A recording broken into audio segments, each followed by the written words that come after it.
Donc commençons par quelques chiffres. En 2018, selon le ministère du Tourisme, étaient recensées 25 000 chambres d'hôtes, dont une grande majorité étaient labellisées Gîtes de France, Clés Vacances, Accueil Paysan ou Fleurs de Soleil. On comptait également 96 000 gîtes ou meublés de tourisme, dont une grande majorité était également labellisée.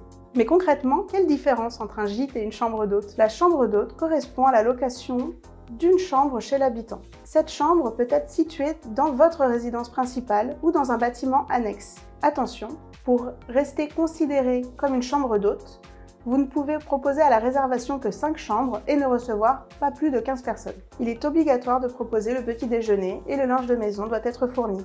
L'hôte a également accès aux espaces communs tels que la cuisine, le salon. En général, les réservations se font à la nuitée pour 1 à 2 personnes. La différence principale entre un gîte, également appelé meublé de tourisme, et une chambre d'hôte réside dans l'autonomie totale qui est laissée aux personnes qui louent votre hébergement. En effet, dans le cas d'un gîte, l'hébergement est loué dans son entier. Le locataire est totalement autonome dans son usage. Généralement loué à la semaine, la location meublée peut également se louer à la nuitée ou au mois, sans pouvoir excéder 3 mois pour rester dans le cadre de la location meublée de tourisme. À la différence d'une chambre d'hôte, le nombre de gîtes n'est pas limité. Vous pouvez donc accueillir plus de 15 personnes. Vous connaissez le système de notation par étoile des hôtels. Il existe un classement similaire pour les gîtes, par épi. Ce classement est établi en fonction de la qualité des prestations fournies. Cela peut être utile pour se faire connaître et rassurer sur la qualité des prestations que vous proposez. Nous constatons, en moyenne, une occupation de 176 nuitées par an pour un gîte, ce qui correspond à un taux d'occupation moyen de 48%. Pour les chambres d'hôtes, c'est une moyenne de 110 nuitées par an qui est louée, ce qui correspond à un taux d'occupation de 30%. Attention! Cette activité n'est généralement pas suffisante pour générer une source de revenus principale. C'est très souvent une activité complémentaire. Quel que soit le stade d'avancement de votre projet, que vous soyez déjà en activité, que vous ayez déjà acheté le bien ou que vous envisagiez hypothétiquement d'ouvrir un gîte ou une chambre d'hôte dans l'avenir, eh bien vous poser ces 3 questions est essentiel. Il faudra dans un premier temps définir le concept, étudier le marché ensuite et surtout réfléchir en termes d'expérience client. Pour définir votre concept, je vous invite à ne pas cibler la masse.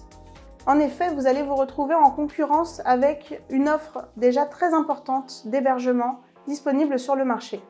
Ce qui pourrait être une astuce intéressante à envisager serait effectivement de créer un établissement qui vous ressemble.